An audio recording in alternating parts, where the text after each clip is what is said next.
practice number 2 down. Didn't think we took great steps today. In fact, I thought we were a little bit soft at times. So got some good in, but it wasn't the step that we probably needed to take. So got to get better tomorrow. So, Rich, with camp opening, what is it that you talked about some yesterday in terms of evaluation, but how do you evaluate till you put pads on? Oh, it's pads obviously when you're tackling and blocking, and you got to have that for your final determination. But there's still a lot you can do in shorts. From assignment standpoint, from a technique standpoint. Running full speed. It should be easier to run full speed in shorts, right? That was the part that probably got me a little bit riled up at times, is that we're in shorts and it's nice weather. This is, if you think this is hot and humid, you haven't lived anywhere else, So I addressed it with the team, and there's not a whole lot of experience in that group, so I'm not expecting like a handful of guys to like grab a hold of it and be leadership. And, that's our job as coaches. I really believe that during practice, the leadership falls on the staff, on our coaches, and so we got to make sure we're pushing them to the point where they learn to be comfortable being uncomfortable. They're not there yet. They're not. Do they have the base knowledge you want of assignment, formation? I think the summer helped a little bit, but there's quite a few new guys. I think from a schematic standpoint, I thought they've done a good job of grasping that. And so that wasn't. I'd have to wait till I watch the film here to see how many mental mistakes. Like yesterday wasn't bad, but it was really simple offensively. I mean, we just only ran a couple of plays, so I didn't think that was as bad. But being honest, I have to watch the film here in the next couple hours before I know for sure. Does the tempo kind of sort out some of those questions you have in terms of conditioning, toughness, softness? I mean, that's the byproduct. It probably exposes, if that's the right word, it probably exposes it sooner. Like how we talk about, all the time, for years, comfortable being uncomfortable, and we have to learn to live that. It's not like you ever get truly comfortable, like, going really hard all the time at a fast tempo. I mean, you're going to get tired and, and all that. But you would hope the other team does too. But that's the world we got to live in. And if I probably look back every year we start, I probably have the same lecture the first few days of practice, because no matter what you do in the summer, it doesn't really prepare you for the way our practices run. But today, the disappointing about that, yesterday I thought that's pretty good. And then today I thought, we'll take another step, because, we'll just build on yesterday, because that's what I wanted the team to do. And I don't think that was the case. When you say that you didn't take the step today, that part of the times the team was soft, was that more on the offense, more on the defense, more on any team overall collective? Team, yeah. Okay. If you want an individual guy, you'll never get it. Well, I didn't ask individual. No, I know, but I'm just give you a heads up time. You'll never hear me say that about an individual, but as a group. But I do think the encouraging part is I think our guys are really conscientious. I think they're the guys, if you say something, they'll try to take it to heart. So I'm not disappointed, not discouraged. Is that right? Maybe good way to phrase it. Yeah, disappointed that we didn't like build on yesterday's, and but not discouraged that it can't happen. So we'll be all right. Is it at all harder to find out who your leader of the team is, who can galvanize a team when you're in a day like this, when you're in so many position battles and no one's really distinguished besides Shaheem, I guess? Yeah. What? He's in a battle too. Well, did you give him a spot? Something I didn't know about? No, I'm just saying we. No. But again, I'm not. Again, it's not. You want quarterbacks to be the leader, or Mike linebackers. That's when we're practicing. That's on the coaches. So I thought if I'm the head coach, I failed today to do to have our best practice, and so did the rest of the staff. But the leadership part of that's during games, locker room, the coaches aren't around. Obviously, you want great leadership. Practice, I'm not expecting that, not asking for it. That's our job. Now, if you go by example, like you see, and we have a lot of them. I'm not saying it's the whole team. I mean, we have a lot of guys that go hard all the time. And the guys that have done it the last 2 days, the guys did it today, they register in your mind and say, that guy's he's got that edge, or whatever you want to call it. He's there. And so that is a good example. And I use that. I will use that example. Say, hey, I think we had 2 running backs that finished workouts today. And I told those 2, that's pretty good. We'll get those 2. But, and I ain't going to tell you who they are, but, there's still 4,000 kids in the portal, isn't there? I got a recruiting staff. I mean, I got a big old recruiting staff. They do a really nice job. They're still looking. We're still looking. We ain't got a game. We ain't got school don't start for a couple of weeks. I have a spot or 2 open. I'm just saying. Going through the evaluation process that you talked about yesterday in the small groups, one-on-ones and all that, is it the same drills every day, or do you have things that, hey, this is what we do on day 1, day 2? Yeah, yes and no. There's a lot of things you want to get in a routine, but you don't want to get in a rut. You know what I mean? There's a difference. A routine is good. That there's certain drills that you want to do every day because that's relevant to what you're going to do all the time. What plays and stuff you're going to call. But you don't want to get in rut, not be able to practice other stuff you got to do. Now, we're not even close to getting our game plan, so to speak, and these are the particular plays. So we're just doing basically installing plays offensively that we know we're going to carry every week, and doing drills that no matter what the play is, those are drills that we got to do every day. But we've also added, we have 5 days basically of install of offense, and this was day 2, and it's already planned out what we're going to do for day 3 install, 4 and 5, and that's really a little bit ambitious. But I'll do 1 through 5, and I'll go back again and do 1 through 5 again. So that's kind of our plan on offense. Is there anything that you look for, or any signs that players might show you during that first few days, first couple weeks of camp, that shows you that they might be ready to take that step, either as a team leader or as a standout player? Again, I'm not to be I don't know what the word is, redundant, but I'm not looking worried about a team leader. Just do your job as well as you can do it, and maybe you can be a team example guy. Like, hey, look at that guy. He'll never take a playoff. He goes hard all the time.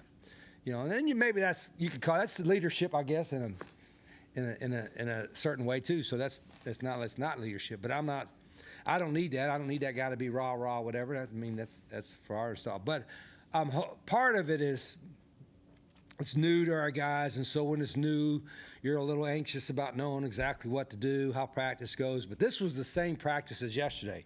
See, that's why I get a little bit more.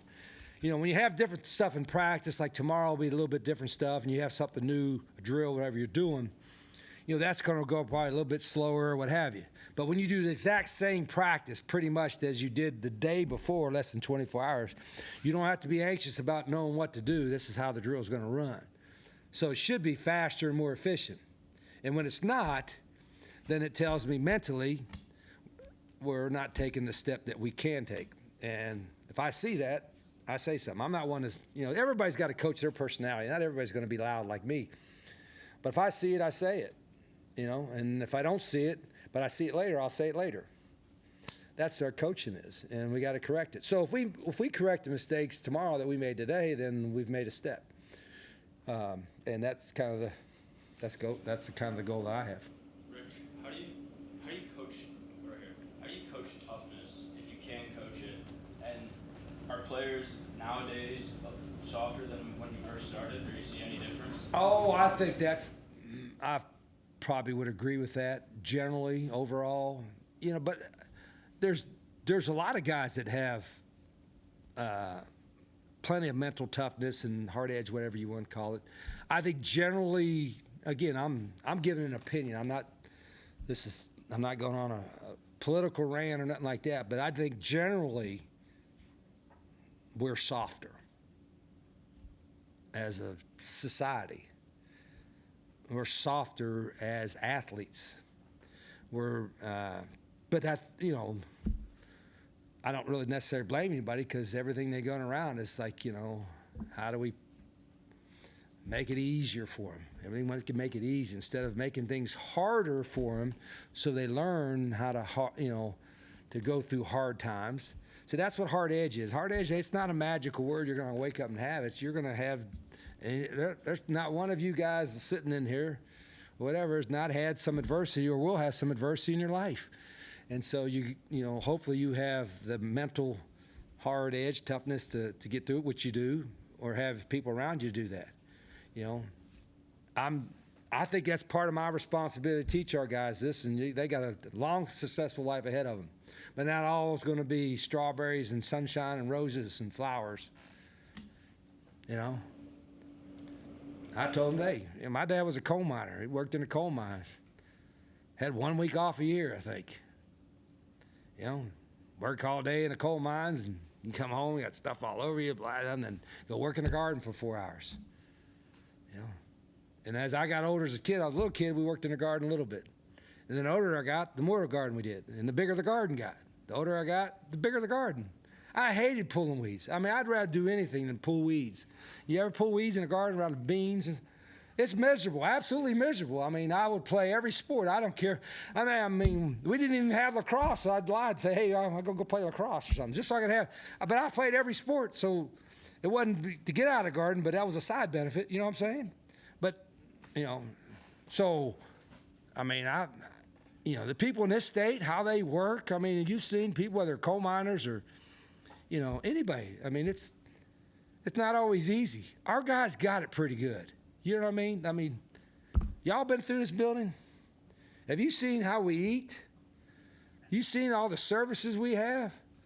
They got it pretty good. They live in a fantasy world. I don't mind telling you, do that. We live, coaches too, because we get these benefits. We live in a fantasy world. We want for nothing. You want food, you want medical help, you want, job help, you want financial help. I mean, we got cold tubs, hot tubs. I mean, we even got an ice cream machine. We just got it yesterday. Maybe 2 days before we get it all cranked up. Well, damn, this stuff, I mean, it's top level stuff, man. An ice cream machine, free. And probably even have the sprinkles to put on it. I mean, golly. So they got it pretty good. And now they're getting paid, a lot of them. So. How do you get your guys to pull weeds? Huh? How do you get them to pull weeds? You throw them out in the garden, don't let them leave till they pull it. You know what I mean? That's it. Or you can't eat any of the beans. That's it. You guys ask, you all think I'm making up stories. When my mom, when you ever visit my mom, ask her, what did Rich hate to do? I bet you top of the list. He hated pulling weeds. I did. But he had to do it. If you wanted to eat the beans. I don't even like beans. I like them raw. Miss Rita likes them cooked.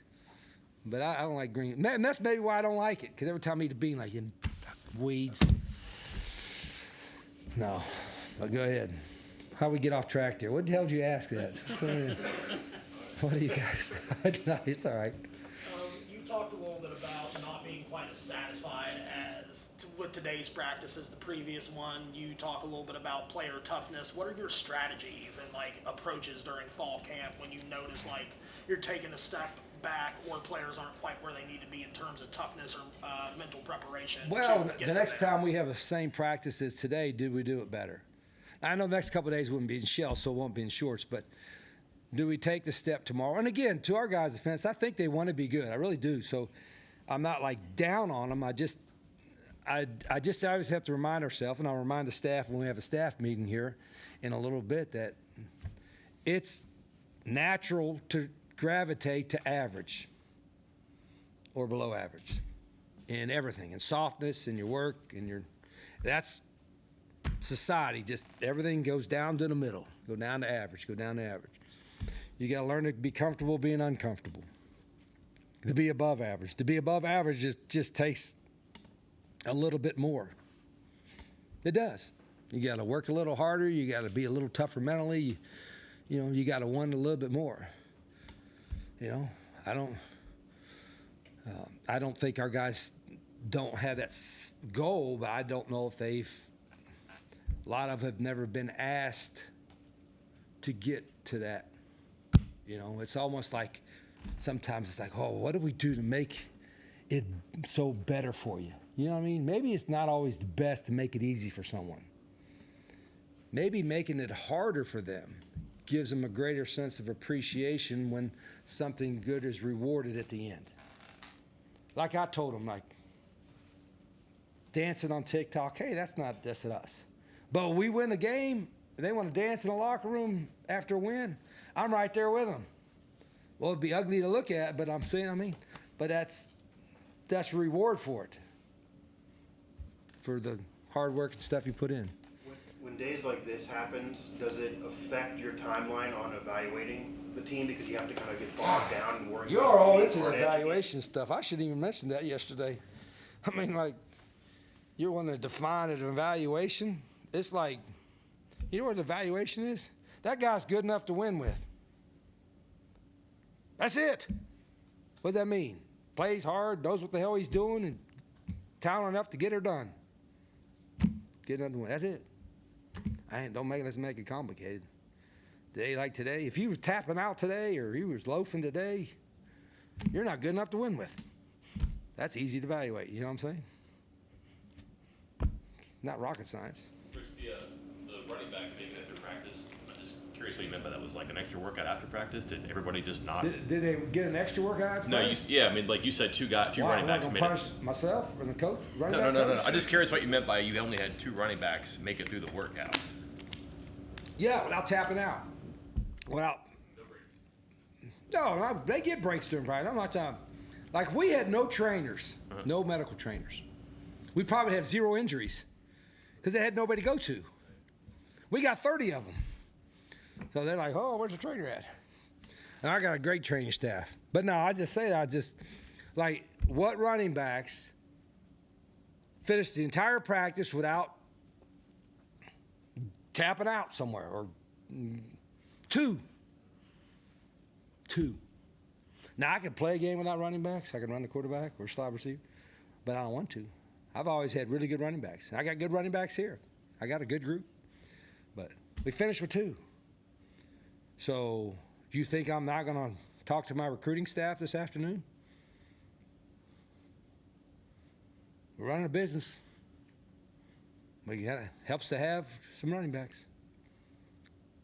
Tell the truth. After the second day of practice, isn't this how you always feel?